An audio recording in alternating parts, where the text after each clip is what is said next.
thus far in the course, firms have either been price takers or they've been monopolists. And today we're going to try to bridge between these two extremes by considering imperfect competition or oligopoly. And we'll start by talking about static oligopoly solution concepts. We'll then transition to talking about Stigler's theory of oligopoly, which is based on the idea of collusion between firms. We'll talk both about incentives for collusions, factors that both facilitate and hamper collusion, and then we'll talk about conjectural variations as a way to summarize the degree of collusion that's going on, as well as about the consistent conjecture solution concept. We'll then turn to incidence in symmetric and asymmetric oligopoly and relate it to our discussion of incidence under monopoly and competition. We'll then talk about selection and cream skimming distortions in oligopoly. We talked a little bit about how those worked in monopoly before, and now we'll talk about how they, and in perfect competition, average cost pricing, and now we'll talk about what happens when things are in between those two. We'll then talk about Cournot's theorem, which says that markets get competitive as the number of firms gets large, both in terms of theory and how it's applied in practice to competition policy, where we'll discuss the institutions that make competition policy and what the actual policies are. And then we'll focus in particular on merger analysis and things that are related to what's called the first order approach to merger analysis, which is the basis of many of merger policies these days. Okay, so the most basic model of oligopoly is that of Cournot. And you guys are almost all probably familiar with this, but I'm going to just briefly, very briefly remind you of this. So imagine that there's a market inverse demand function P of Q, and you have a bunch of firms with cost functions that depend on the quantity that they produce, where their marginal cost is the derivative of the cost. Every firm is going to take the other firm's quantities as given, and therefore set price minus marginal cost equal to the quantity that they sell times the derivative of the price with respect to quantity, right? This is just like the monopoly problem, except now I'm only producing QI, whereas the total industry output is capital Q, right? So you'll have a markup over cost here because of the inframarginal quantities that the firm is producing. Just as we talked about in the monopoly problem, the more the firm produces, the lower the industry price gets. And so the firm faces a trade-off between selling more and lowering the industry price. But you only internalize some fraction of the effect on the whole industry price, because you're not taking into account the fact that when you raise your quantity, you're reducing the other firm's quantities, other firm's prices. Okay. So a natural reaction to this is, why on earth should I take other firms' quantities as given? Why shouldn't I think that they'll adjust their quantity when I adjust my quantities? So this led to a long and complicated debate about solution concepts. And I want to just give you a little bit of a flavor of this debate right now. Okay. So the different types of solutions that people had to this problem was to allow competition to occur in prices, differentiated products. They allowed for collusion, all these sorts of things. So all this can get pretty Byzantine and confusing. I'm going to argue, though, that in the end, all these details are not so important, and what ends up mattering is overall competitiveness. So how far are firms off from behaving in a purely monopolistic fashion? And this can often be measured or reasoned about more directly than going through all the details of the exact competitive process. So basically, everything we're going to do until I get to talking about that summary is going to be to give you a sense of how complicated this debate over oligopoly can get, and sort of prime you to think about what are the ways of thinking of how these summary statistics you can arrive at the summary statistics and how they're useful to summarize things. But to give you a flavor of the debate, let me basically just go through a little bit of the history of how people have thought about oligopoly. So, two economists in the late 19th century, Bertrand and Edgeworth, proposed an alternative model of oligopoly where firms take each other's prices rather than their quantities as given. Now notice that that means that your profits are discontinuous. Why is that? If I reduce my price just a slight bit below your cost, your price, I get all the quantity in the market. If I have a price just slightly above, I get none. And if I have a price exactly equal to it, then maybe we split it up in some way. So suppose that everyone has the same known cost. Juan Rojas, what is going to be the equilibrium?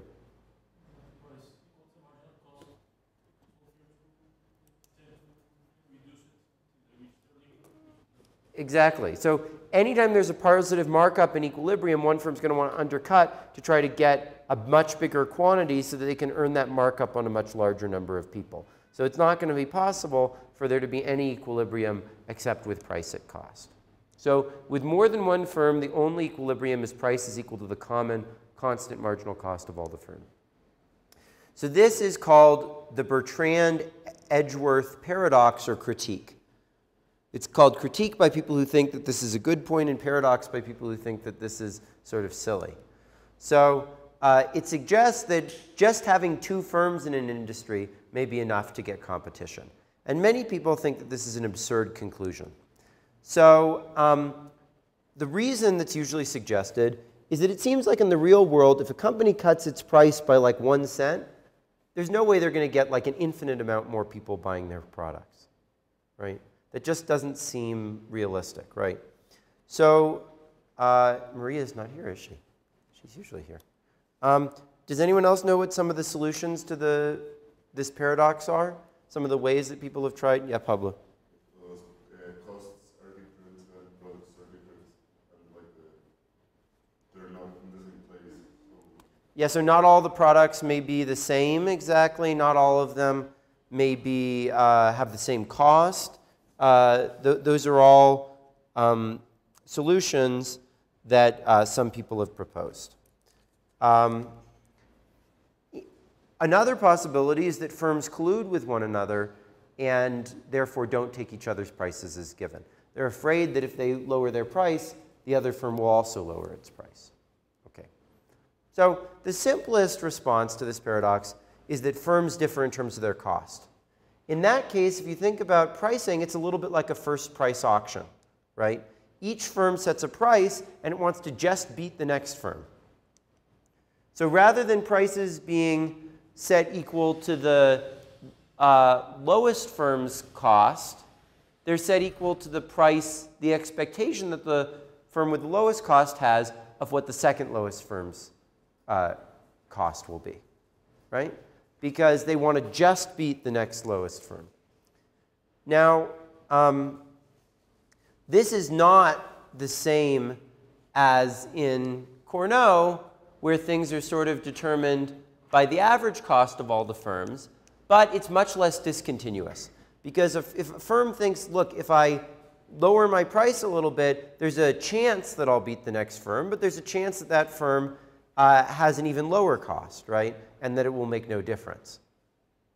So rather than there being this very extreme thing where if I lower my price by a little bit, I get this huge increase in profits, here firms are uncertain about what the prices will be, and therefore the expected change in the quantity that they sell is a lot less sensitive. So also note here that as we get more and more firms, the second lowest firm's cost is going to get closer and closer to the first lowest firm's cost. Because costs can't be any, you have to have some lower bound. They can't be zero, right? And so as there get to be more firms, the costs are going to get closer and closer together, and therefore the cost is going to get closer and closer to the marginal cost of the first firm. And so we are going to get something that's much more like we need a lot of firms in order to get a really competitive environment than just one firm, right? So that's a potential conclusion that's much more similar to Cournot. Whereas we'll see, you sort of gradually get things being more competitive. So one thing that this tells us is that a big virtue of Cournot competition is that it's much more robust to little changes in the environment.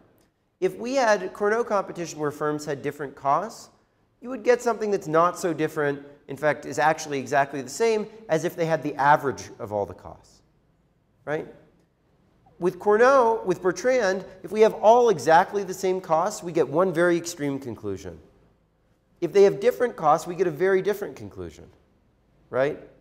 And what that says is there's something about the Cournot model that is sort of very simple and is and sort of captures what happens more broadly than if the model is set up exactly in one particular way.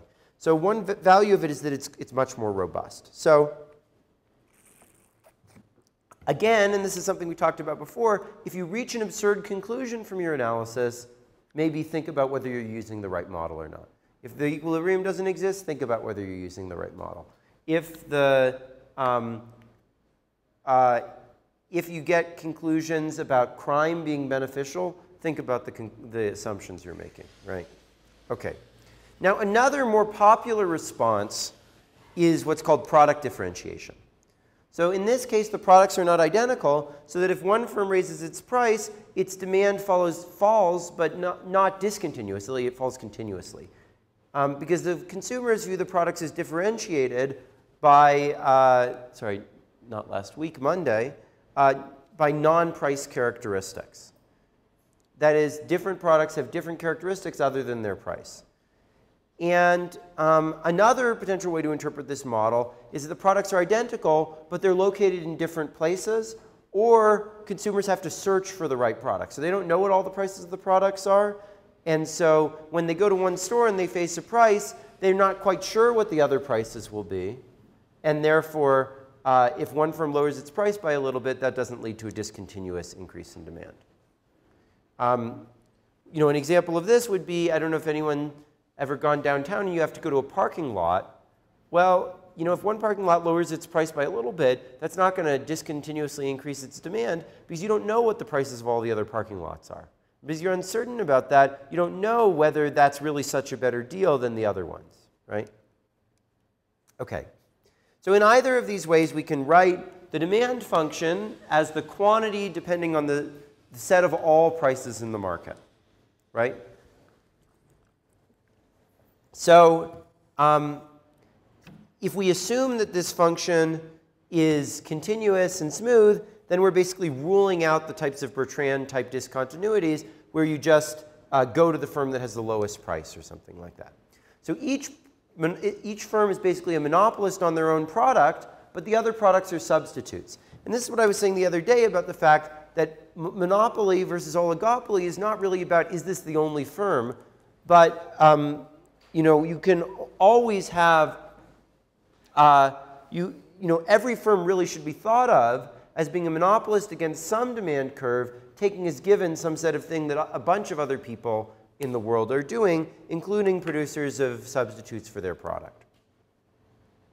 So to say that goods are substitutes, we say that the demand for good I is increasing in the price of good J for any firm I that's not equal to J.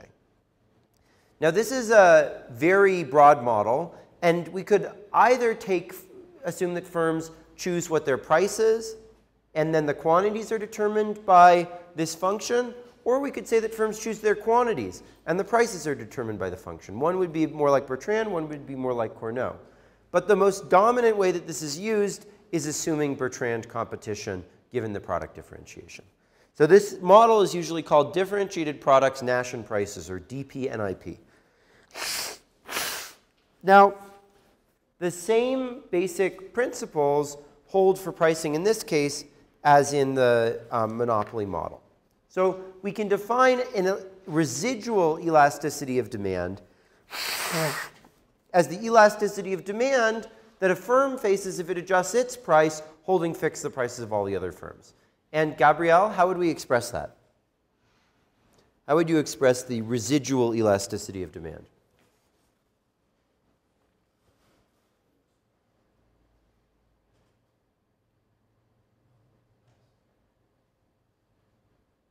Okay. Does anyone else want to say how would you express it? Yeah, Roman.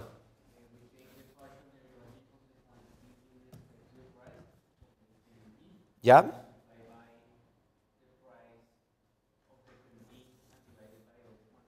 Exactly. So it's the residual elasticity for firm I is partial QI, partial PI, times PI over QI, rather than dQi, dPi times PI over QI, right? And so then we can just give optimal pricing by the same Lerner rule. So the markup over marginal cost is 1 over the residual elasticity of demand. So there's nothing particularly special here about using prices as strategies. We could just as easily define the firm's optimal quantity. The key thing about it is that when the firm determines either its optimal quantity or price, it's taking as fixed the price of all the other firms. That's what's defining its residual demand curve. If you wanted to do Cournot, the key difference would be that you would take as given all the other firms' quantities when you choose either your price or your quantity. So the key thing is not, when you think about an equilibrium concept, what are firms choosing, but rather what do people take as given that other people are doing? Do we take as given their quantities, that those won't change when I change anything? Or do we take as given their prices, that those won't change when we change anything? Okay. I won't get into the math of Cournot equilibrium and differentiated products because it's not as common, but it's very similar. So, however, despite the fact that there's no particular reason to use prices as the strategic variable here, it is the probably the most extensively used model in modern industrial economics. Okay. Now, oligopolists create pecuniary externalities and actually also real externalities on one another. So Danielle, could you give me some, why do monopolists create pecuniary and real externalities on each other?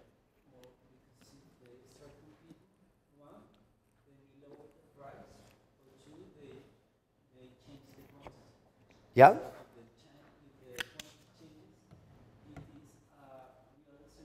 Yeah? That's exactly right. So think about a firm in Cournot competition, where I'm taking as given the quantities of all the other firms when I make my choices. From the perspective of that firm, Roman, is that firm creating a real or pecuniary externality for the other firms?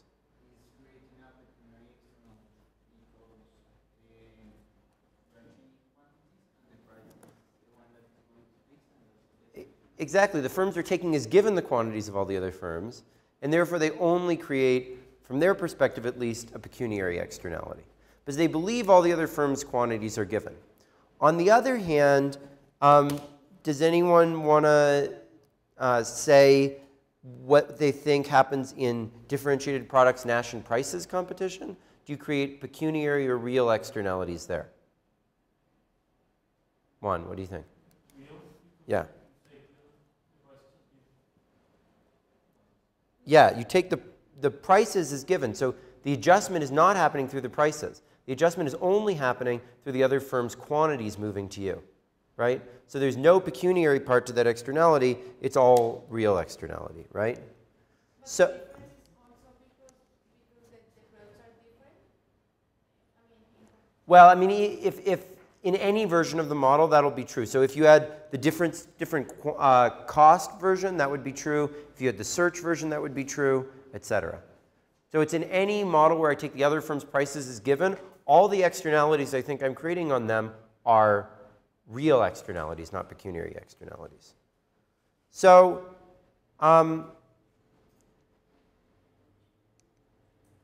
sorry. Quantities are always too low under Cournot. Not high, too low under Cournot, just as in a standard monopoly model, right? Because my increasing my quantity is not creating any any real externality, right? It's creating a real externality for the consumers, but not for the other firms. So there's nothing to offset that effect. But it's not so obvious that that's true under differentiated product Nash and pricing. Nash and prices. That is, it may be actually that if other firms' markups are larger, it can actually be beneficial for you to reduce your quantity. And the reason is because there's a trade-off here. When you increase your quantity, you create an externality for the consumers, but you also create a negative externality for the other firms because you're taking away their quantities. And we'll talk about some examples where this can go in either way. Okay. So regardless of the social benefits or costs, firms benefit from avoiding either the real or pecuniary externalities they impose on other firms by competing, right? They would be better off if they internalize among themselves at least, if they internalize those externalities and reduced the, and therefore reduce the amount of competition. Okay. Because goods are substitutes, we've assumed, whenever a firm reduces its quantity or increases its price, that's always beneficial to the competitor because it will increase their price or reduce their quantity. Sorry, increase their price or increase their quantity. In fact, we can define the notion of what we mean by competition. I mean, I don't know if anyone's ever thought about what's meant by competition, but the way I want to define firms competing is that their products are substitutes.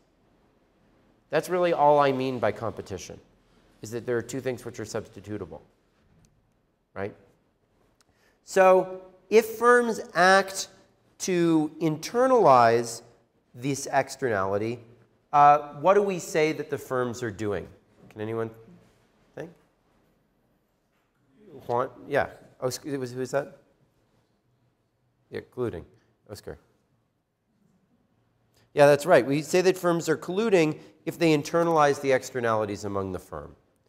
So my favorite phrase for this actually is called a combination in the restraint of trade. So that comes from the US Antitrust Act. That's the official term for collusion in the Antitrust Act. Now, this practice has been denounced since Adam Smith. So Adam Smith famously said that members of the same profession or trade almost never are on friendly terms with one another because they're in such intense competition. And the few times that they do get together and hang out, it's almost certainly to form some sort of a conspiracy against the public interest.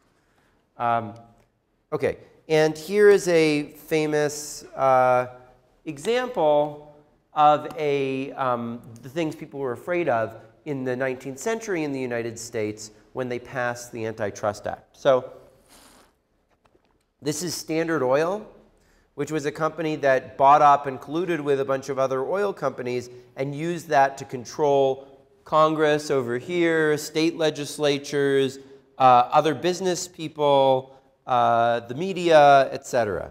And so this octopus is sort of a symbol of monopoly. And in fact, in my office, I have an octopus, big stuffed octopus named Rocky, named after John D. Rockefeller, who was the head of Standard Oil.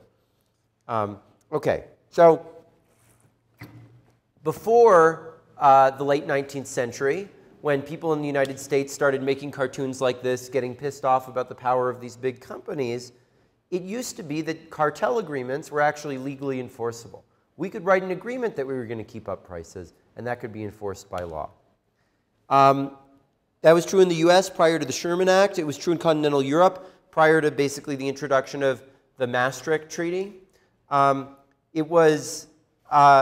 are many developing countries, including in Latin America, where it's technically illegal but hardly illegal at all because there's almost no fines and no enforcement. Now, the interesting thing is the UK, Britain actually made this illegal in the 18th century. So they were the first people to make it illegal to sign a cartel agreement. Now, luckily for the United States, we're now sort of the leader in enforcement against cartels. So explicit agreements about prices or services that firms will offer, agreeing not to compete, are illegal. And that's only true when firms are competitors. What does competitors mean? That the firms are selling substitutable products, right? When firms are selling complementary products, as we'll talk about next Monday. By the way, Miguel, is the class next Monday or not? It is next Monday. Okay, great. So we're not having class on Friday, obviously, because of the holiday, but we will have class, makeup class on Monday. And that will be in the same room at the same time, right? Yeah. Okay. So even without the firms literally getting together and signing a contract or agreeing, they can be prosecuted for doing what's called tacitly colluding, which is sort of like through the public media without talking to each other, winking and nudging, and settling on an equilibrium where they don't compete with one another very intensely. Now, in practice, this is rarely the source of convictions, but it can be very hard to prove. And you can either get a civil penalty for collusion, like you can have to pay a fine, or you can actually get a criminal penalty. You can go to jail for collusion. Now, when you have a civil penalty, usually there are what's called in the United States treble damages. That means that however much harm you cause to consumers, you have to pay 3 times that. And the reason is that it's thought that most cartels are not detected. Maybe only 1 out of every 3 is. So if you're thinking about it from the cartel's perspective and they're trading off, do I want to hurt these consumers or not? If they have to pay 3 times the damages, then they say, well, even if I only get caught 1/3 of the time, it's 3 times as expensive. Now, these laws create many practical challenges to running a cartel these days. They make collusion very difficult and possible only in very limited settings. And the basic problem beyond that of the government coming after you is that while all the members of the cartel benefit from collusion, each individual firm has an incentive to betray the collusive agreement. Can anyone tell me why that is? Nancy. Well, you don't like that you reduce the price, right? But you do like that you only have to bear a small part of the cost of the reduction in price. Everyone else bears the rest of the cost, and you get all the business, right? So you can sort of like free ride on the fact that everyone else is continuing to collude and get all the benefits, right? So you bear a small part of the cost and a large part of the benefits, right? That's what it means for there to be a pecuniary or a real externality, right? Is that you wouldn't, in the absence of some sort of an agreement, take into account the effects that this has on all these other people. So anytime you're internalizing these externalities, in the absence of an enforcement mechanism, people will have an incentive to betray that agreement, right? Okay. Now, the more ambitious a cartel is, the less stable it's going to be. Why is that? So the more that the firm tries to collude, tries to get up towards the monopoly price, the harder it's going to be to keep that cartel going. Juan Rojas, why do you think that's true?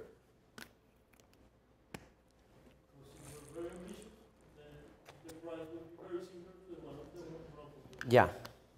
So you have more incentives to reduce price, take more quantity from others. Yeah, exactly. So if prices are down all the way near cost, maybe only a little bit above, you don't gain that much from betraying the monopoly, right? But if prices are way up, you can gain a lot from betraying them, right? Because there's a lot of profits to be gained. Yes, Danielle. But for example, will it be costly if they start competing? Won't they have an incentive to actually make the cartel stable?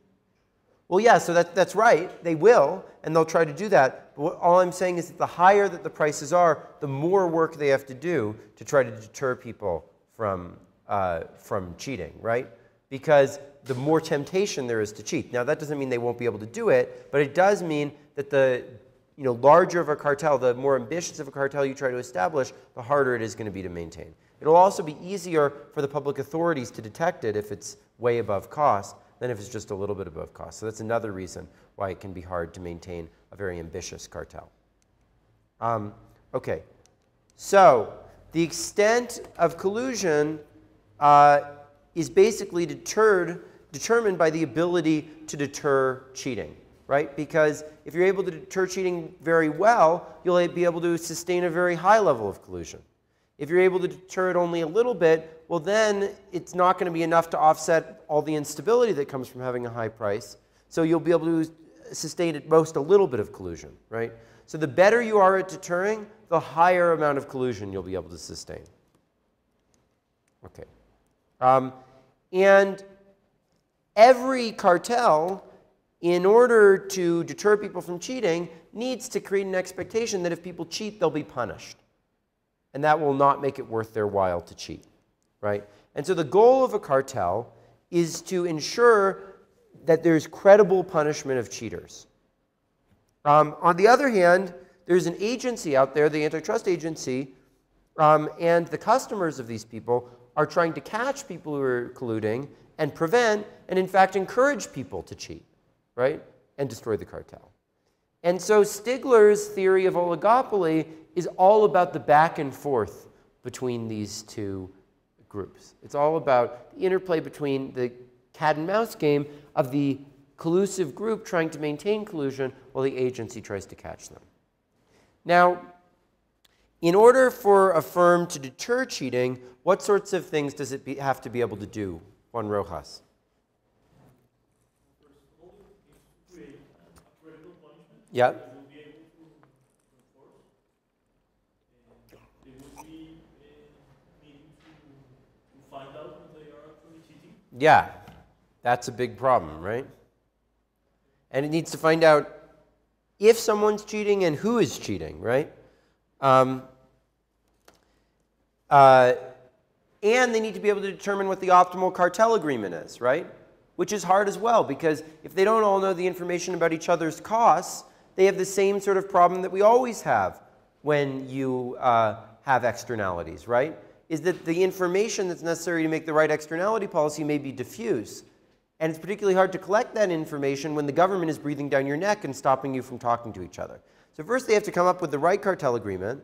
Then they have to have a clear definition of what constitutes and what doesn't constitute cheating. Because if that's not clear, then someone might think that they were obeying the rules of the cartel and other people would think they were cheating and they might get punished and they would all get into a fight and the whole cooperation would break down, right?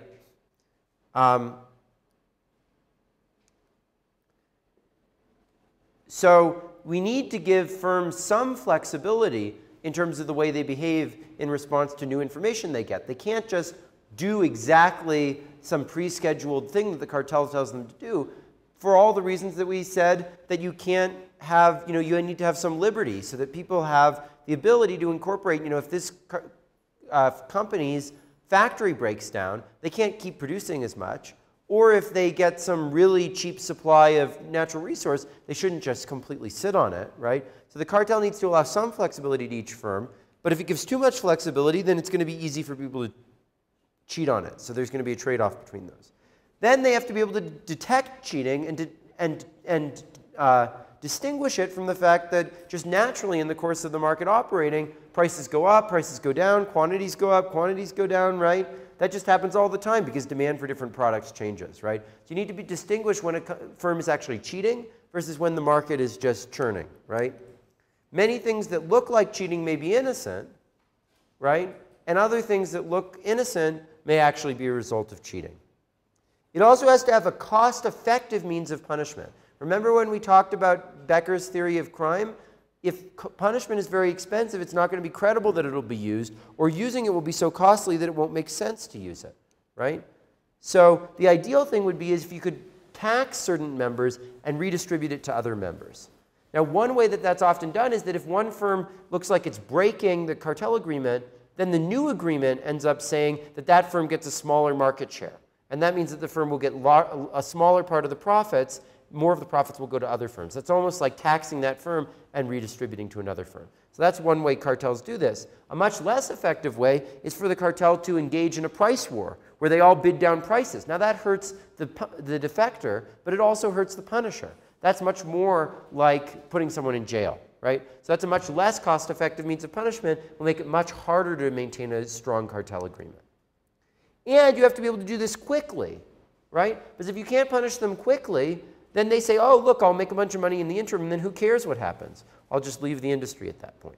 So Stigler's theory of collusion is based on these necessities. He tries to say, what are factors in an industry that will make all these things easier or harder to do? And Sebastian, could you tell me, don't look at the slides, tell me what you think are some of the factors that might facilitate or deter collusion? Yeah, so I mean, here's all the things that the firm needs to be able to do. What's going to make these things easier or harder for the firms to do? Don't look at the slides. Sure.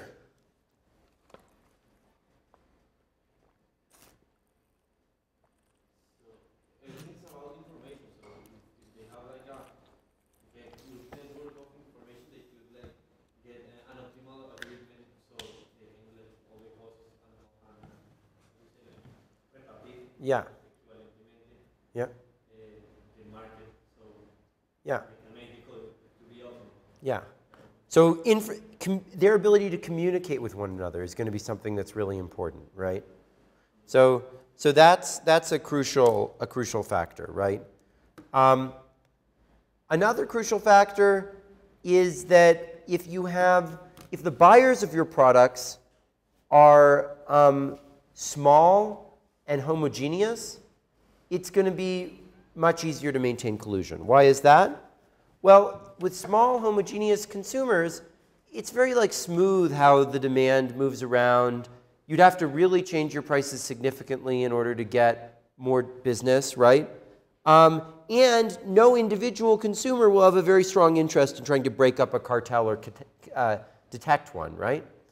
On the other hand, if you have large and heterogeneous consumers, then one firm, by breaking the agreement, might be able to get a huge block of demand to move over to him. And so that's going to make it very tempting for him to betray the agreement, right? It's also going to give that large consumer an interest in trying to break up the cartel, right? Another thing is that if the firms are very heterogeneous, that's going to make it very hard, right? Because then it's hard to figure out what the optimum is. If firms are very different, they don't know what each other is like, they don't really understand each other's business model, they're not going to be able, without really sitting down and talking a lot, to figure out what the optimal agreement is, right? Price transparency helps people to track defections. So what does that mean? Price transparency is when I know the price that my competitors are charging because they post it somewhere or they say it or whatever. But what makes it much harder is if people can offer secret discounts, then it's going to be very easy to betray the agreement without anyone figuring out that it was you that betrayed the agreement, right? So this is often given as a case against having data about industries that are collected and published, because this can actually allow people to collude. So this is a major trade-off between allowing economic research. If the industry data gets collected, and this happens in auctions as well, if you reveal the bids in the auction, it becomes much easier to collude in that auction. Industry concentration also helps, because it makes it so I don't need to track so many other people, and so the temptation is smaller, because I'm going to bear a larger fraction of the costs that are associated with defection, right?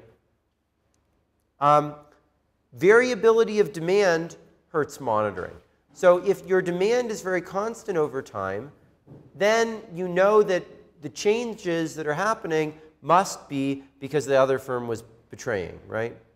But if the demand is always moving all over the place, it's really hard to know if the demand just shifted or whether someone betrayed the agreement, right? The frequency of interaction also helps. Why is that? If people are, every month selling, or every month you're getting data or something like that, then it makes it easy to punish someone quickly if they break the agreement. If it takes years and years and years to figure out that someone broke the agreement, at that point they might say, screw it, I already made so much money, it doesn't matter, right? If an industry has growing demand, that can help. Why is that? Because if I betray now, I give up all the profits that we could make in collusion later on, but all I get is the little bit that's the demand right now. On the other hand, if the industry is declining, I say to myself, look, I better get everything I can while I can. I'm not going to stick around with this cartel, right? Okay. So all of these determine the extent of the deterrence of collusive behavior. The deterrence of breaking collusive agreements, and therefore the extent to which collusion will be possible. Now, most deterrence comes through price cuts or wars. That is, the way that most deterrents work is that I think that if I increase my quantity, then other firms will increase their quantity. Or if I reduce my price, I think other firms will reduce their prices, right? And so a simple way to summarize sort of the degree of collusion going on is through what's called a conjecture. This says, if I lower my price, will my rival raise or lower her price? This could also work in quantity space, right? So, of course, the degree to which firms expect that if they change their prices, they'll get a punishment like this depends on all these Stigler factors that we talked about, right? So there's a classic model called conjectural variations that tries to put these things together. It says, let's summarize the degree to which all the Stigler factors are met by a parameter which says how much do I expect other firms' prices or quantities to change when I change my price or quantity. And this is a useful way to change the standard price and quantity models to incorporate the possibility that there's this type of collusion. So the Cournot model can be viewed actually as a Bertrand model with some amount of accommodation. That means that if I increase my quantity, if I increase my price, other firms will also increase their price, so as to leave their quantities fixed, right? So not only can conjectures be a useful way of thinking about collusion, but they can also be a useful way of moving between the different models, right? If quantity competition is price competition plus some positive price conjectures, and in fact, price competition is quantity competition plus some conjecture that if I increase my quantity, other firms will increase their quantities. We can basically view all these models as being a special case of some basic model where the way in which other firms' quantities or prices adjust in response to mine is determined by things like Stigler's factors or what type of competition there is. Okay. So the conjectural variations framework is therefore a broad framework that incorporates all these theories. And it's good because it allows us to talk in a unified way about them. But in order to really use it in practice, you need to put some more structure on them. So let's consider a Cournot model, and let's put some conjectural variations into it. So again, my profits are going to be a price which depends on the sum of everyone else's quantities, Q negative I, my quantity Qi, minus my marginal cost, constant marginal cost C, times quantity, right? But now there's an extra term, which is that I think that if I increase my quantity, that's going to change the quantity chosen by all the other firms. So, Nancy, what is then going to be the expression for my optimal pricing? You could do it on the board if you want, maybe.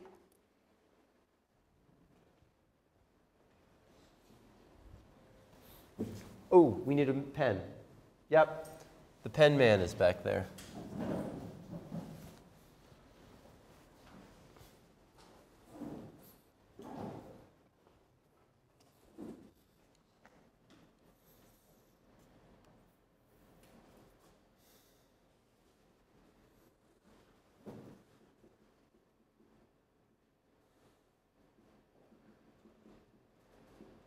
Yep.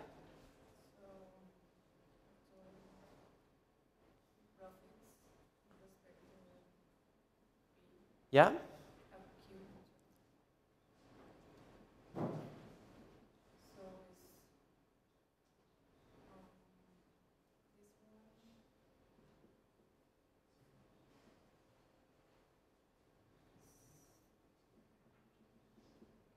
Exactly.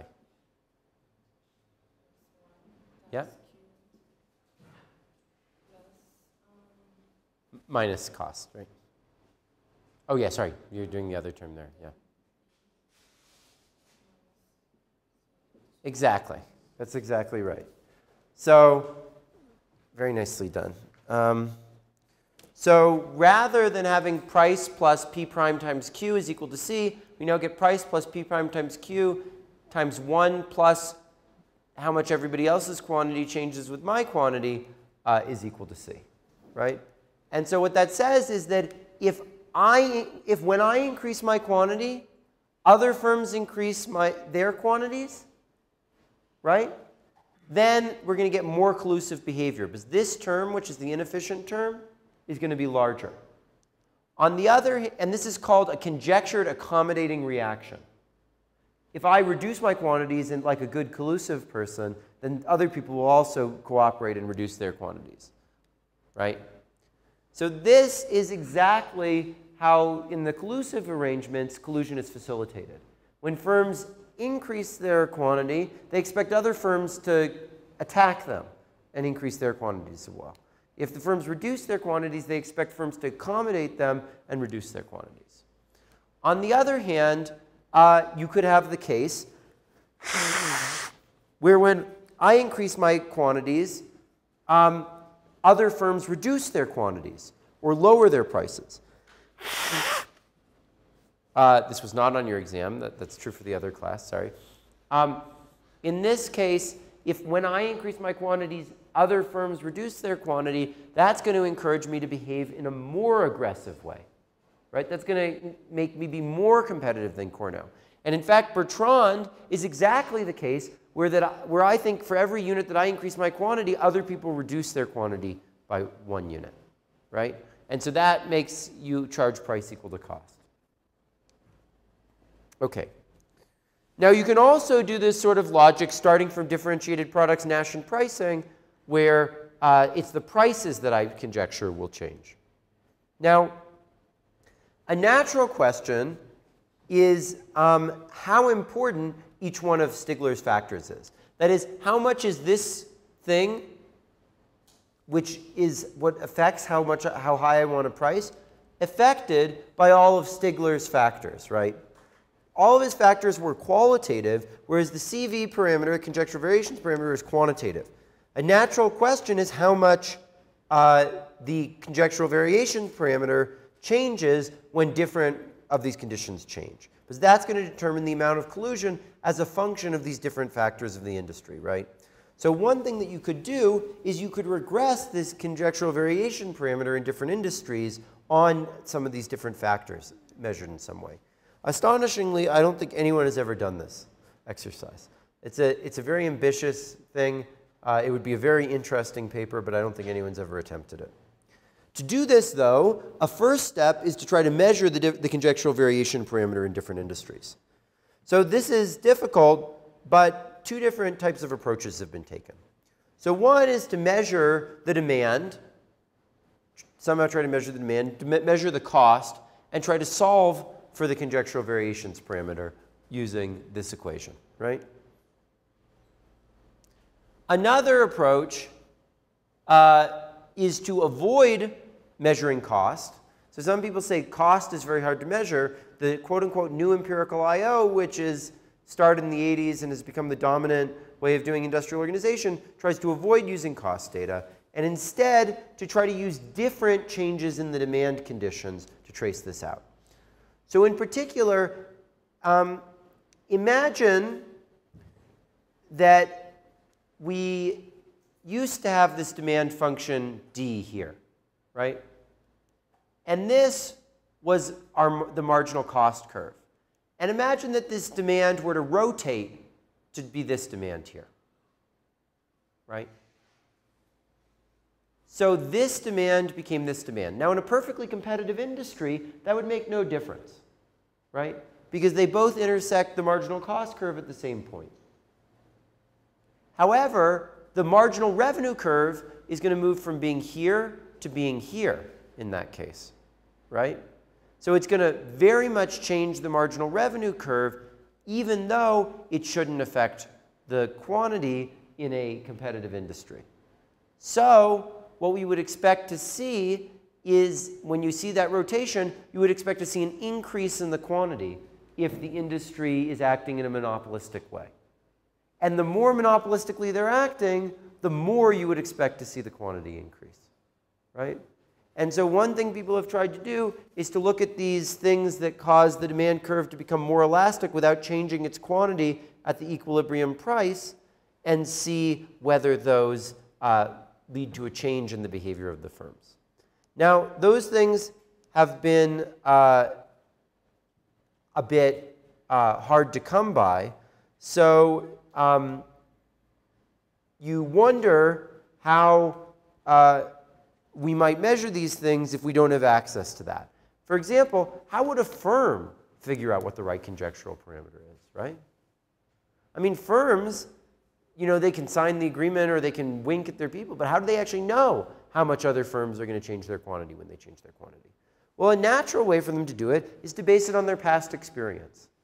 You know, to look at other times in the past where maybe their costs went up and they were forced to cut back their production and see how other firms changed their production, right? That's sort of how an economist would approach the problem, right? So a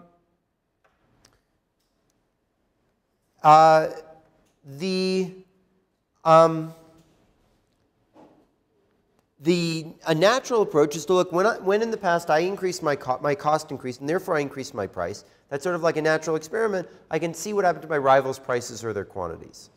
Now, if that's a reasonable way for an economist to try to measure the conjecture, and firms might also do that, one natural way to think about how conjectures get formed is in a way that we would call consistent. That is, the consistent conjectures hypothesis put forward by Bresnahan in 1981, it says that the conjecture of a firm is exactly what they saw happen in the past. That is, it's exactly what the effect of a change in their cost would be on the prices or quantities of other firms. So in the Cournot model, people assume that other firms' quantities are going to stay fixed when they change their quantity, right? But in fact, that's not actually what happens, right? If I were to increase my quantity, the equilibrium choices of the other firms would typically be to either reduce or increase their quantities. And the question is, why don't I take that into account? Why don't I think about the fact that if I changed my quantity, other firms would change their quantity? That's a little bit strange, because this static oligopoly model is not really representing a completely static situation where we walk into the room and choose our quantities. It's representing this time average that we talked about in the other lecture, right? And so over that time, the firms could change their prices. And why would they think that the average of the firm's quantities would stay fixed if they leave their quantity, if they increase their quantity? When in fact, we know that even from the logic of the Cournot model, that other firms would change their quantities, right? Okay. So what this says, this is a very useful approach for empirical measurement, because it says that if we observe a shock to a firm's costs, we can use that to measure the conjectural parameter. We can use the effect that an increase in cost has on prices to figure out how much firms, when they change their price, change the quantities or prices of other firms, right? Okay. So what that suggests is that we can think about measuring the demand curve, say, facing any given firm, as just in practice, when their costs moved around, how did their demand change? Because that's the demand curve that the firms are going to care about, right? If they conjecture that the other firms will just adjust their prices however they ended up adjusting their prices when the costs changed, right? Then the relevant demand curve for the firm is the demand curve that gets traced out when there's cost shocks that move prices around. If I'm assuming that other firms are just going to do whatever they do in equilibrium, I can just look at the historical data about cost shocks, and that'll trace out the demand curve for the firm. And this was first done by Baker and Bresnahan in 1988. So they used firm-specific cost shocks, changes in the prices of goods supplied to each firm, and applied this to the brewery industry by using changes in transportation costs because of changes in different transportation infrastructure. You can also do this for thinking about a merger between two firms. Not next class, but later this class, we'll talk about mergers. And in that case, if we have two merging firms, and it's very useful not to have to think about what's going on with all other firms in the world. It's much easier to just think about those two firms. And if those firms have consistent conjectures, then in fact, we can look at just changes in the costs of those two firms to figure out what is the demand curve facing them, and therefore what their incentives are, because they're just going to assume that everybody else does when they change their prices, whatever those changes in costs cause them to do. Okay. And you can apply this approach much more broadly. You could apply it to quality competition or other areas of antitrust. Unfortunately, for historical reasons, I think this very practical approach got lost, but I think it is a great opportunity for future research because people haven't really been working on it too much. Okay. So we summarized the degree to which people were competing with this conjectural number. Another simple way to summarize it is by an index of how close you are to monopoly versus how close you are to competition. So imagine that we have a symmetric industry. That is, all the firms are exactly the same in this industry, right? And then there's going to be some price prevailing in the industry as a function of the total quantity in the industry. Now that price is going to just be one price because all the firms are symmetric. Even if we have differentiated products, if all the firms are symmetric, every firm is going to have the same price, right? By symmetry. So each firm's quantity is just the total industry quantity divided by n, and the total cost of the industry is just n times the cost to each firm of the quantity divided by the number of firms, right? Okay. So then marginal cost is just the derivative of cost with respect to quantity. That's the marginal cost of any individual firm and the industry as a whole.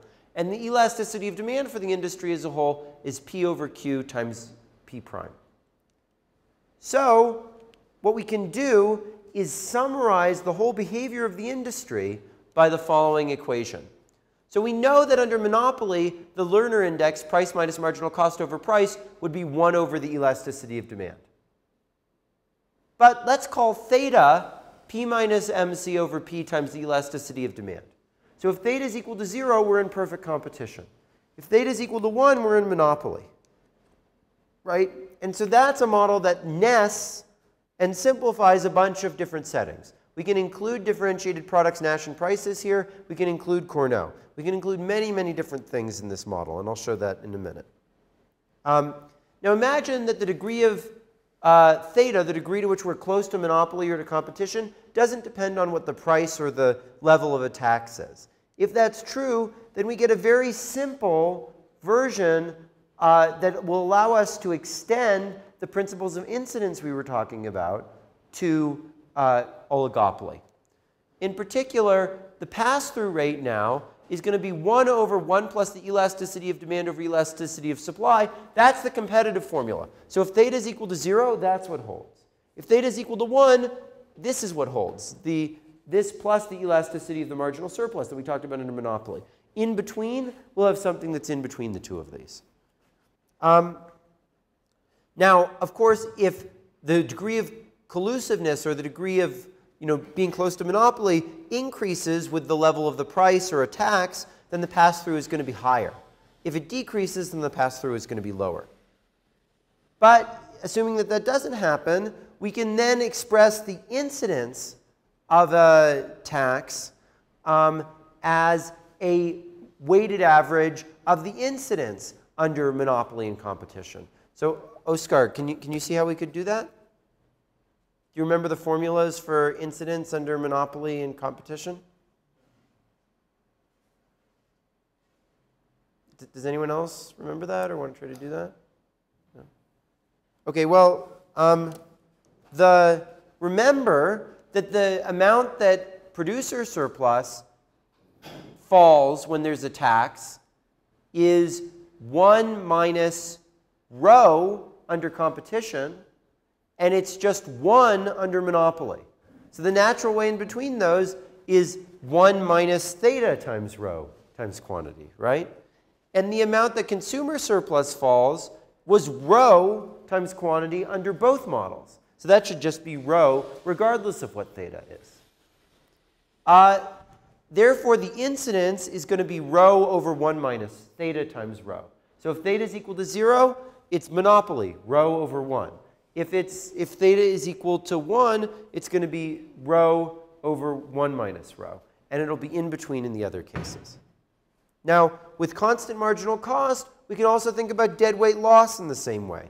So with constant marginal cost, remember that the amount that an increase in this exogenous quantity produced in the industry reduces dead weight loss was equal to rho under monopoly. Under competition, there's no dead weight loss, so it can't be reduced, right? So this has to be 0. So it's negative theta times rho times the markup under oligopoly. And how much was producer surplus changed by this increase in this exogenous quantity? Well, under monopoly, again, it was equal to the negative of the markup as you took away the markup from that firm. Under competition, what would it be? Well, it would be, we didn't compute this, but if you think about an exogenous entry into the industry, you can, with a constant marginal cost, you can show that in the limit as you go to competition, it's going to be 1 plus rho times m. Because basically, the more that the,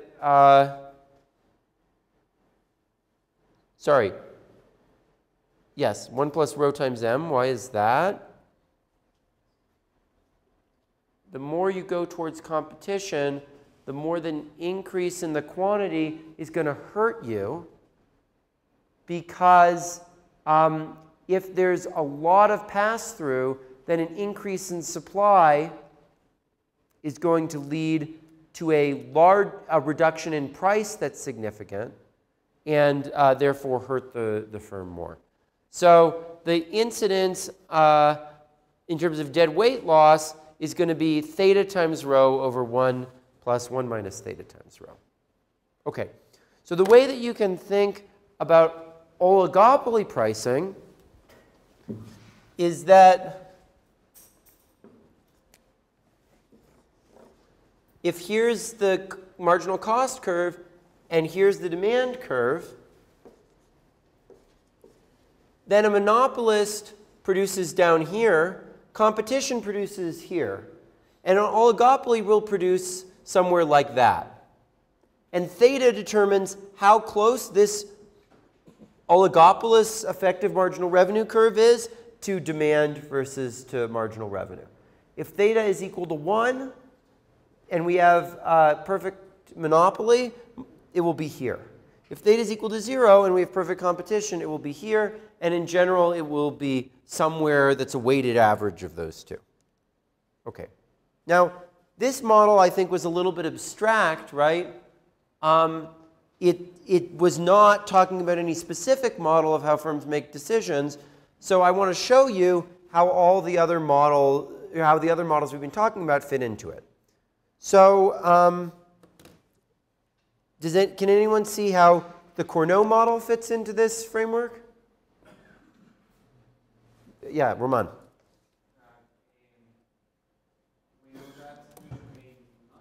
Yeah.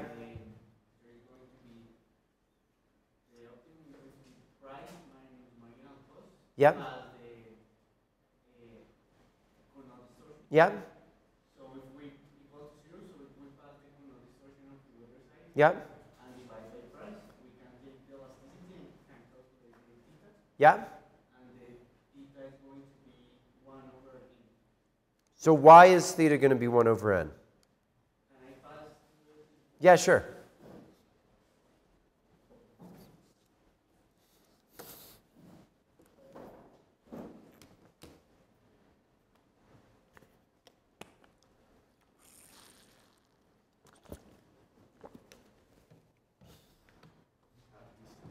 Yep. Yep. That's a quantity of any individual firm, right? Yes. Yeah. We define because the equilibrium is symmetric. Yep. Exactly. So one thing that we can do is divide here by price in both sides. Yeah. is going to be, and replace this Q Yeah? equal to price. Exactly. And this is, and Yep. this is the external, this is the elasticity. Exactly. Elasticity, and so for times theta, so. Yeah, exactly, exactly. So theta is equal to 1 over n in this model. Can anyone see how to do it for differentiate? Oh, Anna, do you want to try to do it for differentiated Bertrand?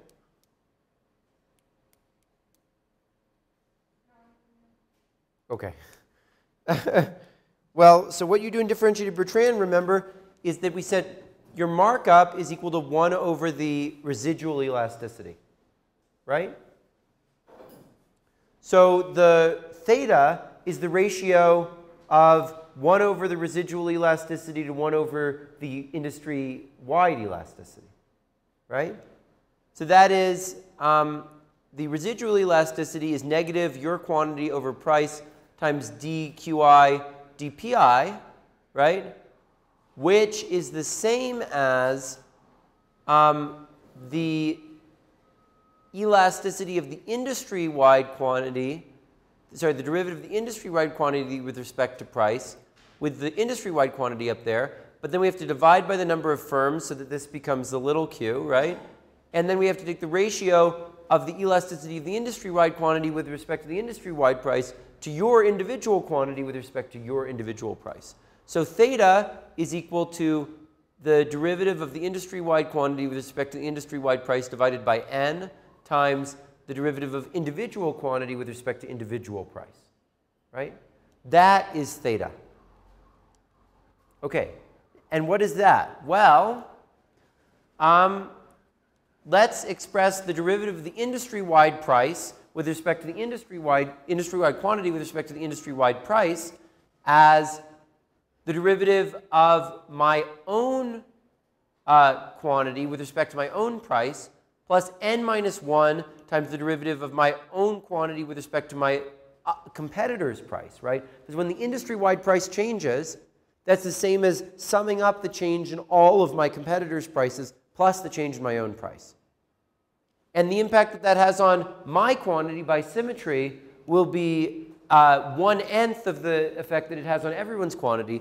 So n times this is equal to this, so we can cancel the n's on the top and the bottom, and we get this expression, right? So what is this? Well, these two are the same thing, so that gives us a 1, plus n times how much my quantity changes when my competitor's price changes, divided by how much my price changes when my quantity changes when my price changes, right? So another way of putting that is what fraction of the sales that I lose when I increase my price go to a particular one of my rivals. And if I multiply that by n minus 1, it says what fraction of the sales that I lose when I increase my price go to all of my competitors. What fraction goes inside the industry when I raise my price versus what fraction goes outside the industry when I raise my price. That we call the aggregate diversion ratio, capital D. Again, it's if I increase my price, what fraction of the sales that I lose go to firms that I'm competing with in the industry? Are you assuming that all the terms are the same? Yes, I'm assuming symmetry throughout this.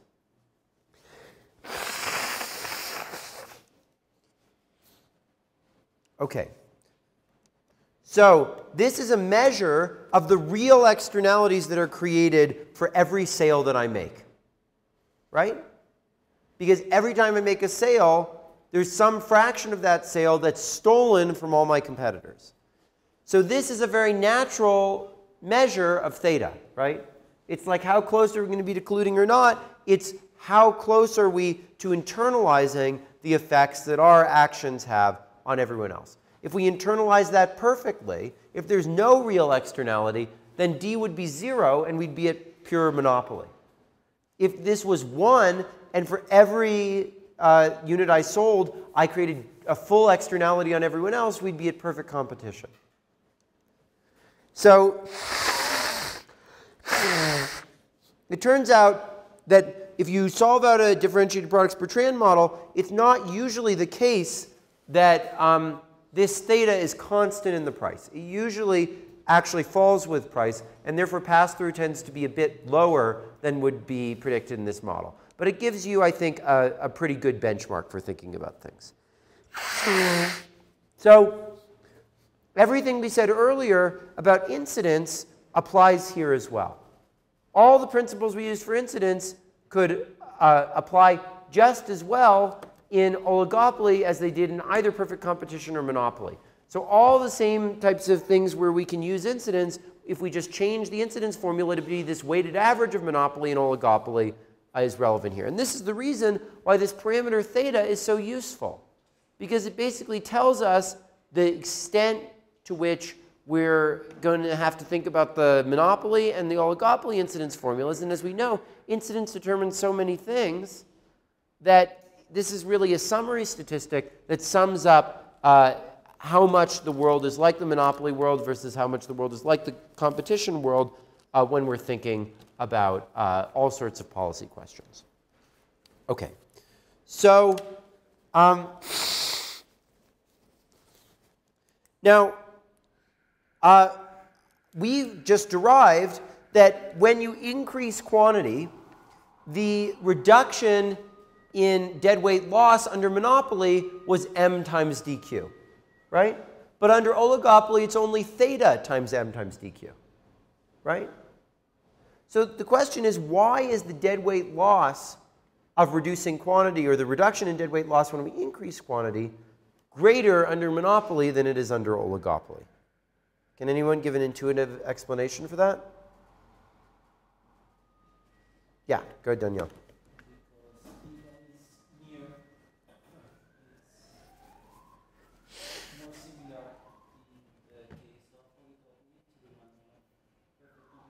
Mm-hmm. That's true, but how does that affect welfare? Well, I suppose, in oligopoly, Yeah. that makes the price lower than a monopoly. And so, But that's already captured in the markup, right? What I'm saying is, even given any particular markup, under oligopoly, the increase in deadweight loss from a change in theta is going to be smaller than, sorry, an increase in deadweight loss from quantity is going to be smaller, even holding fixed the markup. So why is that? Well, the basic reason is that under monopoly, when people stop buying my good, the assumption is that instead they purchase another good which is supplied perfectly competitively. That is, when I stop selling the good, the markup of all the goods that people end up buying is 0. So I lose that markup, but nobody else gains it. On the other hand, so there's no real externalities from sales. But if consumers instead substitute to a good that has a markup, then that's not going to be the externality. That's not going to be the total reduction in deadweight loss. But if people, when I stop selling a good, rather than substituting to a perfectly competitively supplied good, instead substitute to some other good that has a markup, that's going to benefit that other firm that has a markup.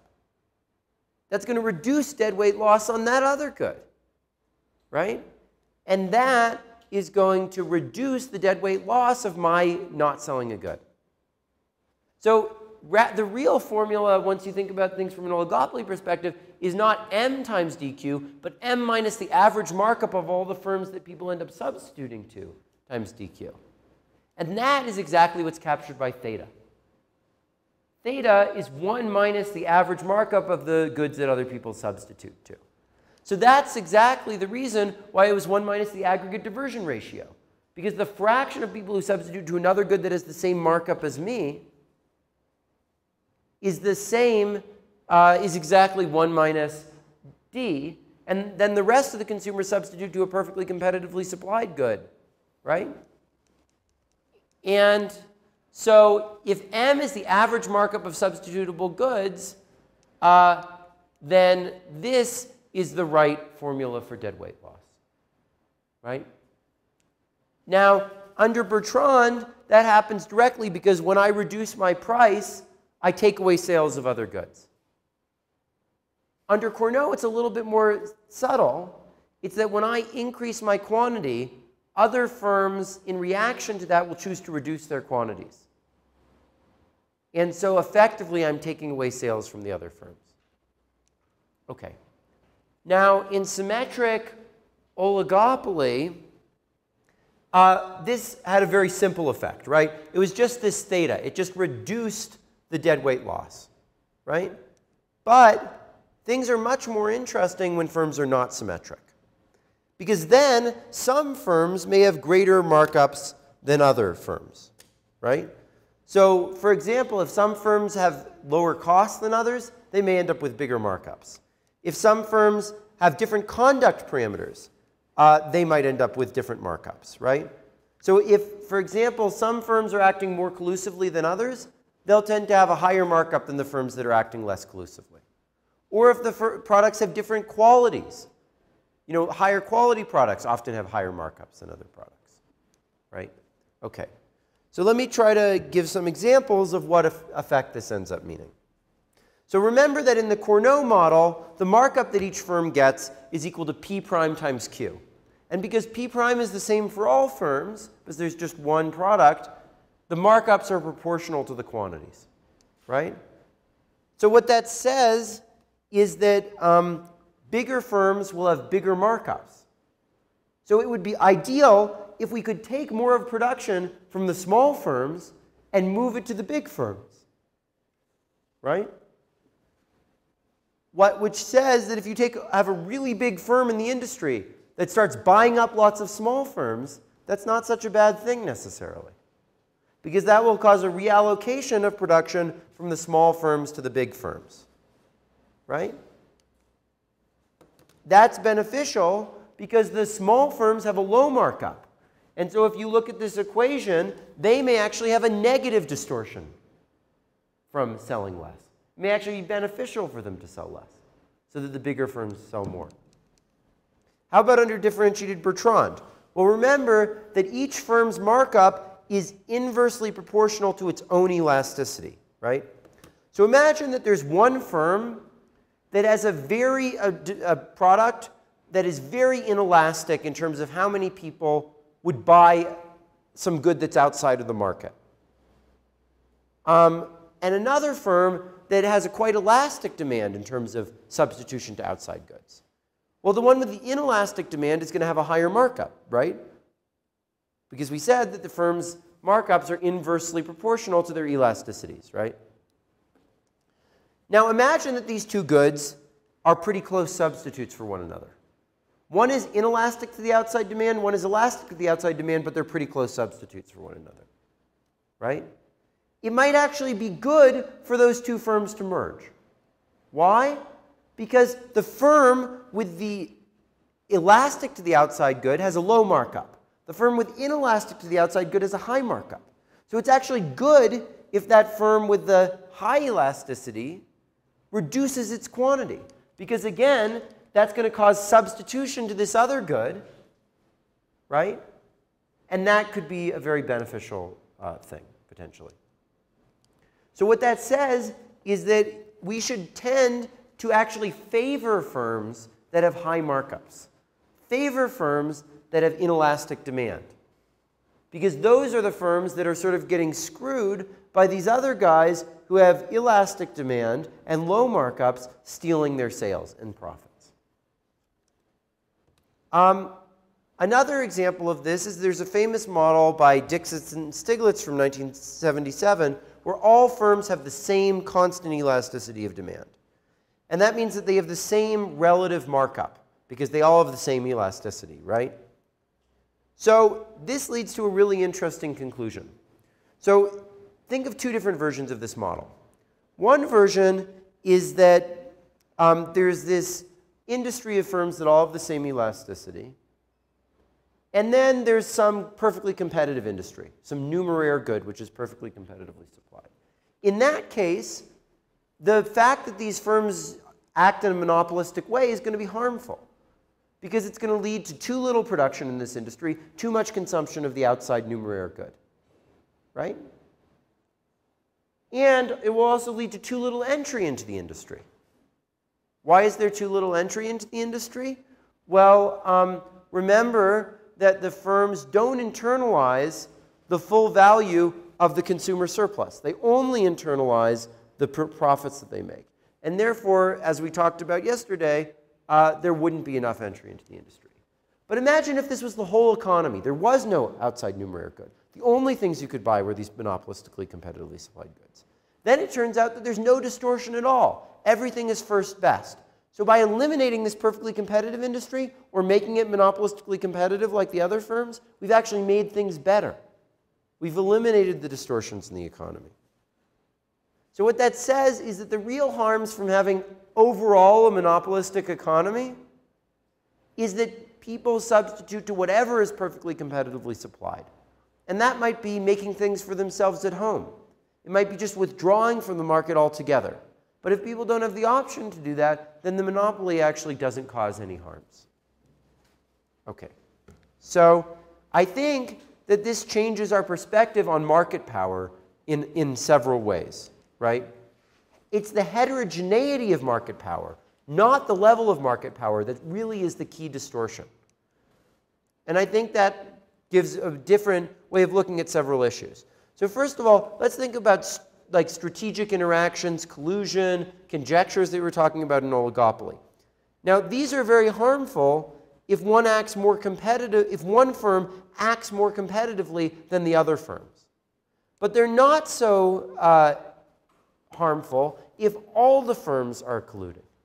So what that says is that actually having a collusive agreement among some firms and another firm acting competitively may be worse than having all the firms act collusively. Another example of this is, think of Eric Budish's mechanism, right? Where people were saying things about their courses. One thing that we were worried about is that if people didn't all have the incentive to tell the truth, then some people would figure out how to act strategically better than other people would figure out. And that would sort of be unfair. But what this points out is that it's a little bit different, actually. The problem is not the unfairness, really. It's the inefficiency. It's that actually if some people are acting strategically and other people are not and are acting perfectly competitively, the unsophisticated people are going to do worse, of course, but they're actually going to end up harming the sophisticated people even more, because they're going to end up taking away, right? What do you do when you act sophisticated? You try to reduce the amount that you have to pay. You try to effectively act in more of a taking into account your monopoly power, right, in the market. Because you had this artificial currency, you would think about how you affect the prices. But the people who don't think about how they affect the prices, who act in a perfectly competitively way, are actually going to be harming the people who are acting collusively even more. So the idea that the unsophisticated people are just sort of a victim, right, is sort of the wrong way to think about it. They're causing inefficiency by actually harming sort of the profits that the other people were making. So it's not really clear here whether the sophisticated guy or the unsophisticated guy is the bad guy here. In some ways, it may actually be the unsophisticated guy who's the bad guy, right? So another example of this is entry into an industry where firms have market power. So we know that entering into an industry, you don't internalize the value to consumers inframarginally. You only get your profit. You don't get that consumer surplus that the consumers earn. So that's a positive externality to entering an industry. But there's also a negative externality, which is, imagine I enter an industry where I'm competing really closely with someone else in the industry, and I take away a bunch of his sales, and he was earning profit. That's a negative externality that offsets the positive externality of the consumer surplus. So what that says is that the more that firms are just coming in and just copying other firms, doing something very similar to them, the less positive externality there is. And in fact, there may be a negative externality to entry. There may be too much entry. because firms want to come in and take the profits away from the other firm, rather than too little because they don't internalize the consumer surplus. So that's a trade-off that we always have to think about when we're thinking about entry. We want firms to enter with very different products that bring lots of consumer surplus and don't steal many sales from other firms. But if they steal a lot of sales from other firms with high markups, that actually means that the entry is harmful. Okay.